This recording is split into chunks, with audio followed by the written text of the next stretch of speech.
Hi cuties, my name is Amy, and get ready to dive into the drama that is my life, a real-life soap opera that even Shakespeare would have loved to write. But first, hit the like and subscribe button. Now we can start. You know those apparently perfect families where the father is a smiling, rich businessman, and the mom is a lovely housewife who does everything for her two blonde, pink-cheeked, perfect-teeth children?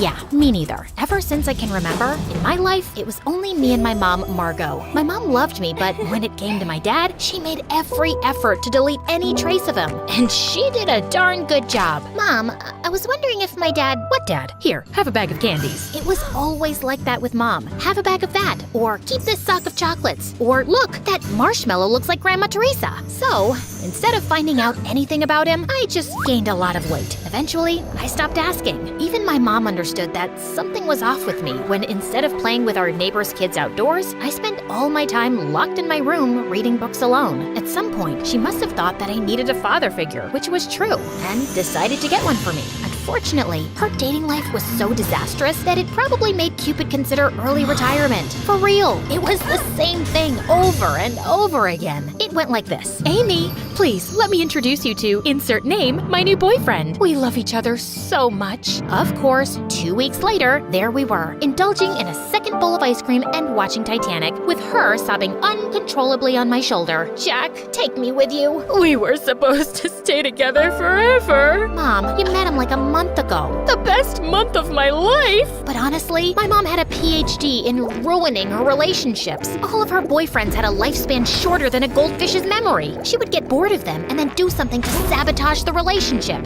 And then, magically, it was always their fault. Antonio the chef seemed like a perfect candidate because who wouldn't want a dad who can whip up 5-star meals? But then... Can you believe it? He left me alone all night to go to a restaurant by himself, choosing puff pastry over me.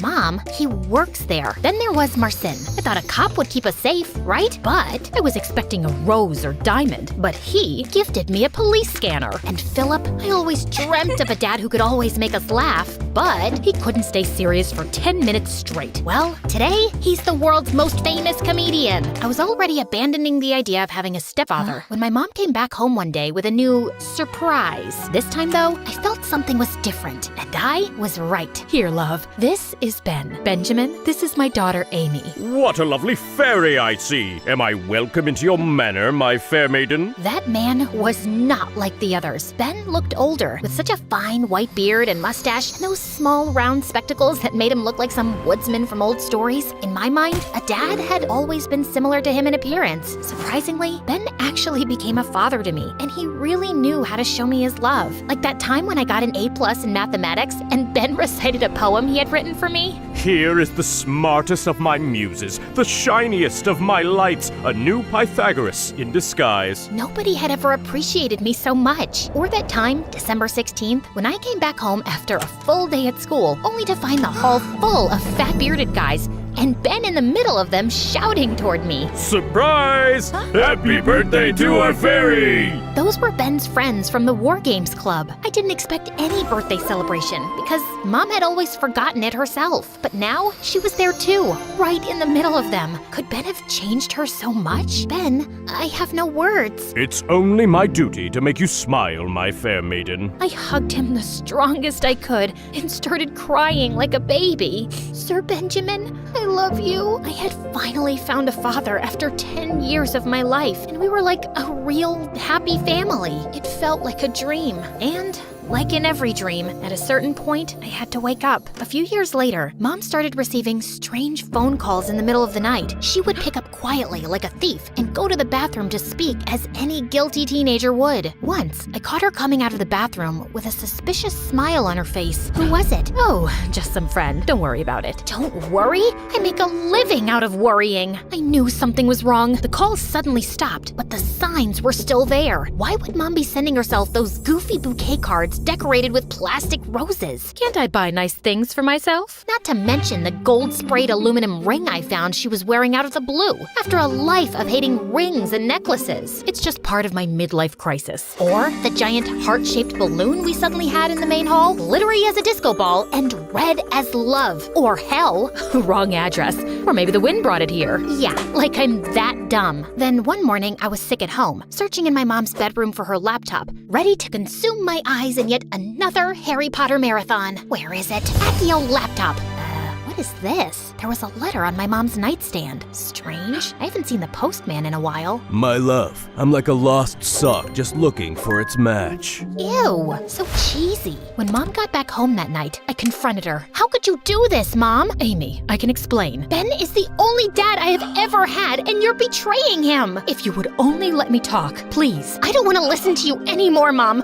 I'm tired of you and your... MSA won't let me say the next word, but you can imagine what I mean. I wasn't gonna let her ruin our relationship with Ben. I had to act fast. So the next day, I went to confront that homewrecker, getting his address from the letter. I rang the doorbell nonstop. Open up! What the? The man was about to blow up, but when he saw me, surprise filled his eyes. Ah, please, come in. That mysterious man looked like a retired rock star or an extra from Pirates of the Caribbean. He invited me inside his great villa, which was full of instruments. Look, whoever you are, my mom's with someone else. Just leave us alone. Don't mess up our lives. I've barely found my dad, and you? What if I told you I'm your real dad? His words hit me like a mute button. I was eager to meet you again, but your mom thought you weren't ready. Of course, he could have been lying, but somehow I knew he wasn't. My father disappeared when I was a child. Amy, I'm really sorry. Things got messed up between your mom and me back then, but I'm here now, and I want to be part of your life. I was left completely speechless. My mom soon joined us. Mom looked truly happy after all those years. She told me she hadn't connected with anyone else because she wasn't over Dad and only wished for him to stay with us. Of course, I was thrilled about having my real dad with me again. But then, a sudden doubt fell upon me like a spaceship out of fuel. But Ben, He already knows everything, and he still wants to be a part of your life. We can be a big family. so, just like that, I went from having no dad to having two. You would think it's like winning the lottery twice, but not quite. I felt overwhelmed and with a great weight on me. Before, I didn't have to worry about disappointing anyone, but now I had two dads who had high expectations of me, and let's say they weren't too fond of each other.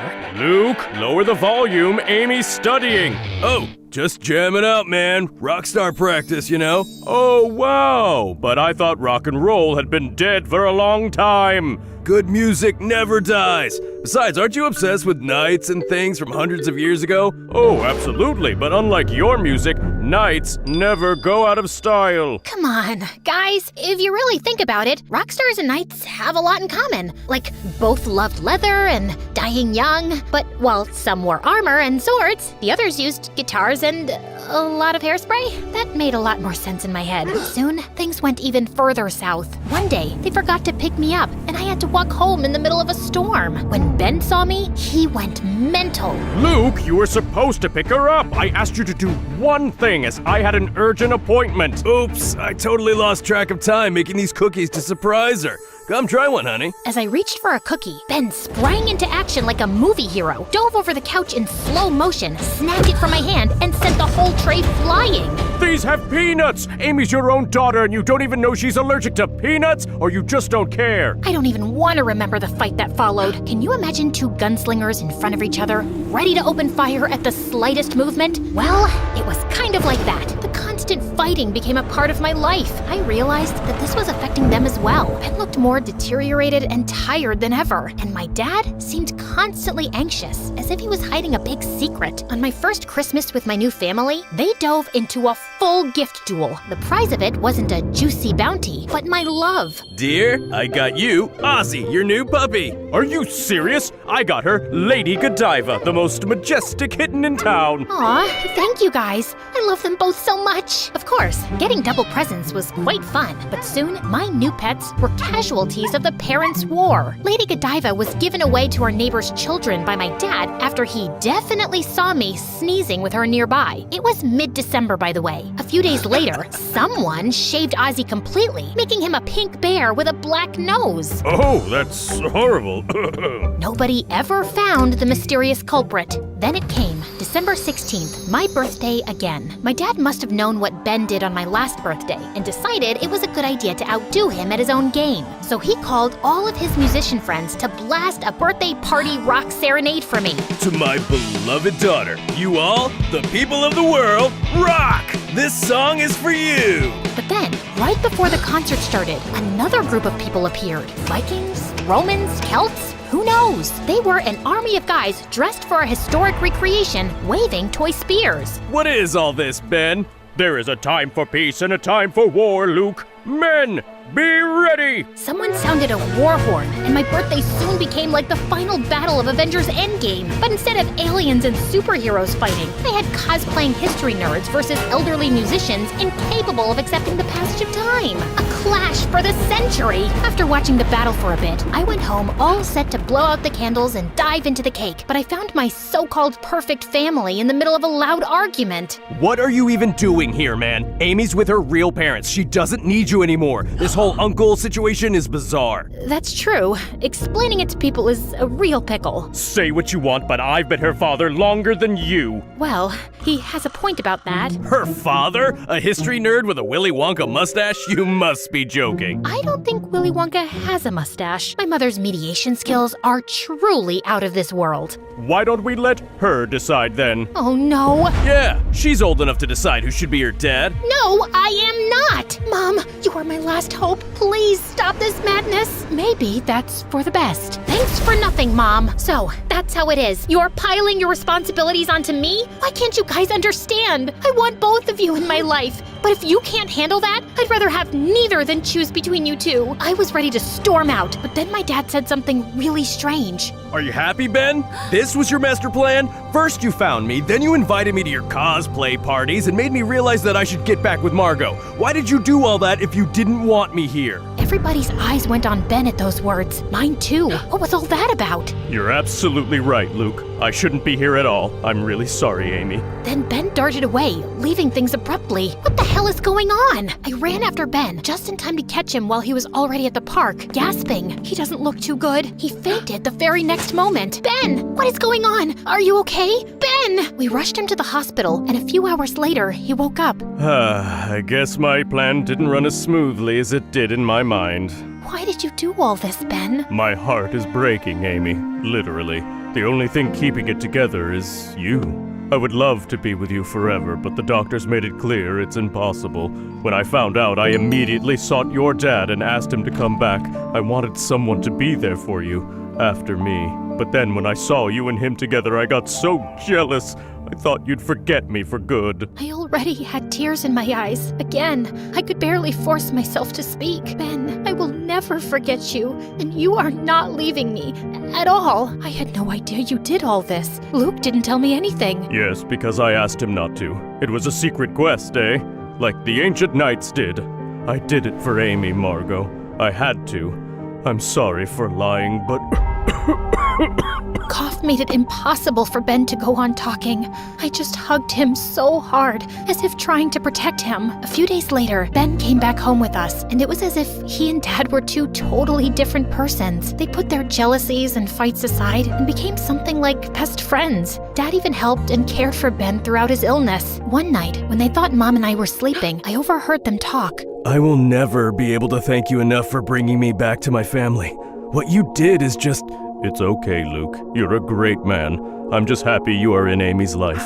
You both deserve each other. They hugged before wishing each other goodnight. I went to sleep with the biggest smile I had ever worn in my entire life. Now, a lot of time has passed, and a lot of things have changed. I'm not a child anymore, and my groom is in front of me, waiting for my yes, I do. Mom and Dad are by my side, happily together and smiling at me. And even if I can't see you in the same way, Ben, I know you are here too, sitting silently between the seats of this splendid church and looking at me with your peaceful gray eyes. You are as real as the photo of you I have inside of the pearl-shaped necklace I always keep by my heart. As I have promised you, I never forgot you, Ben. All that you did for me, from your silly poems to the way you tied my shoes, you will always live with me. You'll always be my guardian angel, and I, Amy, your fair maiden.